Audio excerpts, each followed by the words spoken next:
Assalamualaikum warahmatullahi wabarakatuh. Perkenalkan, nama saya Istiqomah dengan NIM 2008205089. Saya dari kelas 3C Akuntansi Syariah. Video ini dibuat dengan bertujuan untuk memenuhi tugas mata kuliah Akuntansi Syariah dengan dosen pengampu Ibu Haulah Nakhwatunisa MSI. Dalam video ini saya akan menjelaskan tentang akad murabahah. Apa sih yang dimaksud dengan akad murabahah? Apa dasar hukum akad murabahah? Apa saja rukun dan syarat akad murabahah? Ada berapa jenis akad murabahah? Apa manfaat akad murabahah? Apa resiko akad murabahah? Dan bagaimana ilustrasi akad murabahah? Kita simak dalam video ini. Yang pertama ada pengertian akad murabahah. Murabahah adalah akad jual beli barang dengan harga jual sebesar beban perolehan ditambah keuntungan atau margin yang diharapkan oleh bank serta disepakati oleh kedua belah pihak, dan penjual harus mengungkapkan beban perolehan barang tersebut kepada pembeli. Selanjutnya ada dasar hukum akad murabahah. Yang pertama yaitu Al-Quran. Dalam surah An-Nisa ayat 29 yang artinya, hai orang-orang yang beriman, janganlah kamu saling memakan harta sesamamu dengan jalan yang batil, kecuali dengan jalan perniagaan yang berlaku dengan suka sama suka di antara kamu. Dan janganlah kamu membunuh dirimu, sesungguhnya Allah adalah Maha Penyayang kepadamu. Maksud dari ayat di atas adalah dalam agama dilarang melakukan transaksi dengan jalan yang haram seperti riba, dan hendaklah memperoleh harta dengan cara perniagaan atau perdagangan yang berlaku berdasarkan kerelaan hati masing-masing, maka hal ini diperbolehkan dalam Islam. Yang kedua yaitu As-Sunnah, hadis riwayat Ibnu Majah. Artinya, Nabi bersabda, ada 3 hal yang mengandung berkah jual beli yang ditangguhkan, bagi hasil atau kirot, dan mencampur gandum dengan jelai untuk keperluan rumah tangga, bukan untuk dijual. Hadis riwayat Ibnu Majah dari Syuhaib. Maksud hadis ini adalah terdapat 3 hal yang mengandung berkah, yaitu melakukan jual beli yang ditangguhkan, dalam hal ini ditangguhkan pembayarannya, seperti yang dijalankan dalam perbankan syariah, misalnya transaksi murabahah yang pembayarannya dilakukan secara tangguh atau berangsur. Bagi hasil atau kirod juga dilakukan dalam perbankan syariah berupa kerjasama antara bank dengan nasabah untuk sebuah usaha, dan keuntungannya dibagi dengan keduanya sesuai nisbah yang telah disepakati keduanya. Dan mencampurkan gandum dengan jelai tidak untuk diperjualbelikan, melainkan untuk keperluan rumah tangga. Maksudnya, tidak diperbolehkan untuk mencampurkan barang yang mirip untuk diperjualbelikan, kecuali untuk konsumsi pribadi. Yang ketiga ada ijma. Dasar hukum murabahah menurut ijma para ulama adalah bahwa umat Islam telah berkonsensus tentang keabsahan jual beli, karena manusia sebagai anggota masyarakat selalu membutuhkan sesuatu yang dihasilkan dan dimiliki orang lain. Oleh karena itu, jual beli adalah salah satu jalan untuk mendapatkannya secara sah. Dengan demikian, maka mempermudah bagi setiap individu untuk memenuhi kebutuhannya. Dan yang terakhir yaitu kaidah fikih, yang artinya pada dasarnya semua bentuk muamalah boleh dilakukan kecuali ada dalil yang mengharamkannya. Maksud kaidah fikih ini adalah diperbolehkan melakukan transaksi atau jual beli sepanjang dalam bermuamalah tersebut tidak terdapat dalil yang mengharamkannya atau tidak ada hukum yang melarangnya.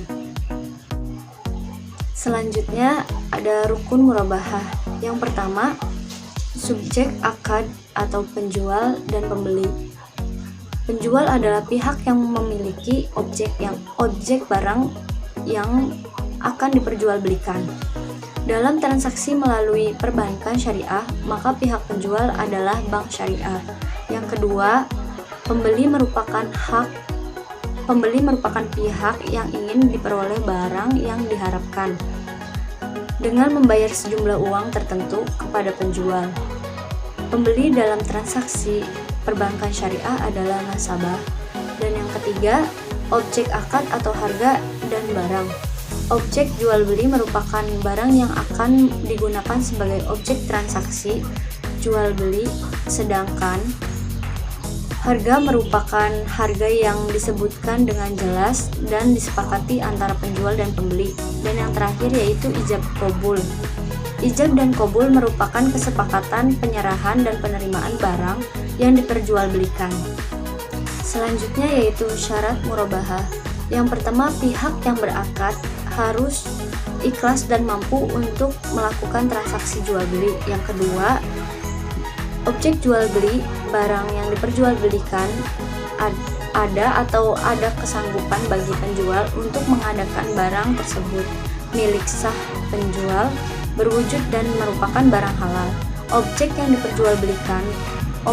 diperjualbelikan pun harus terhindar dari cacat, namun apabila cacat tersebut diketahui oleh nasabah dan disetujui, maka proses jual beli tetap sah.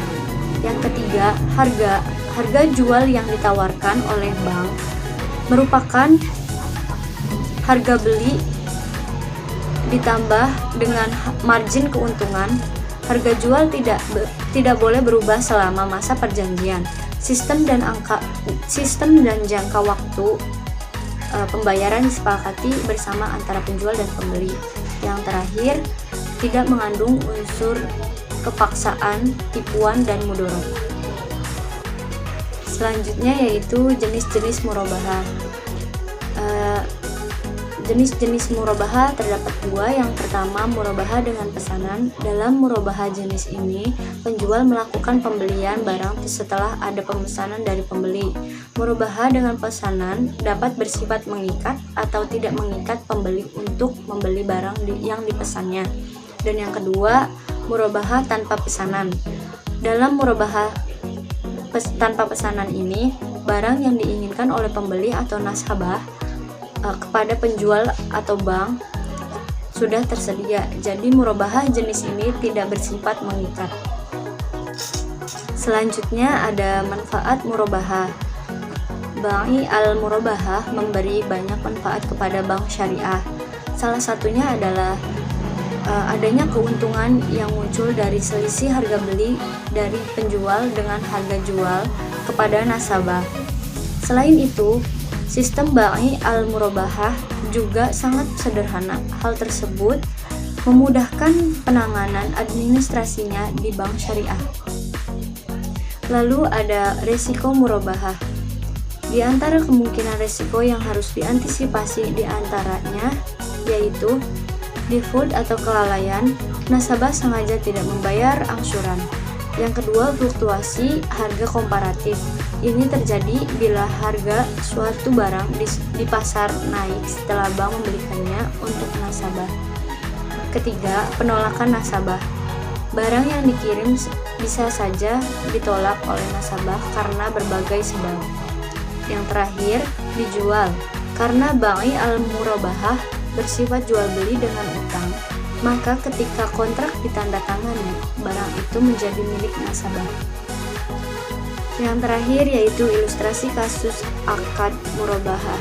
Contoh kasus akad murabahah yaitu Pak Jiyad meminta bantuan kepada bank syariah untuk membelikan sebuah laptop.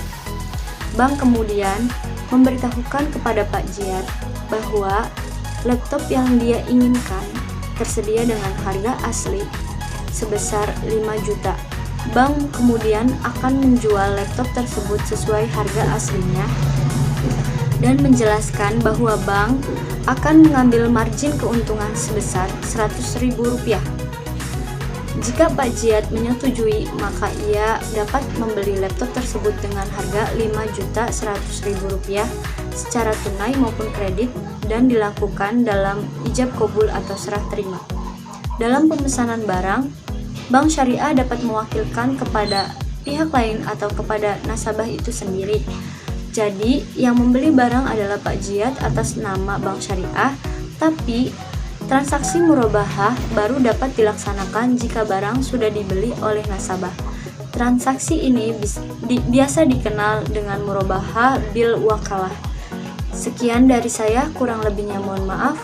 Wabillahi taufiq wal hidayah. Wassalamualaikum warahmatullahi wabarakatuh.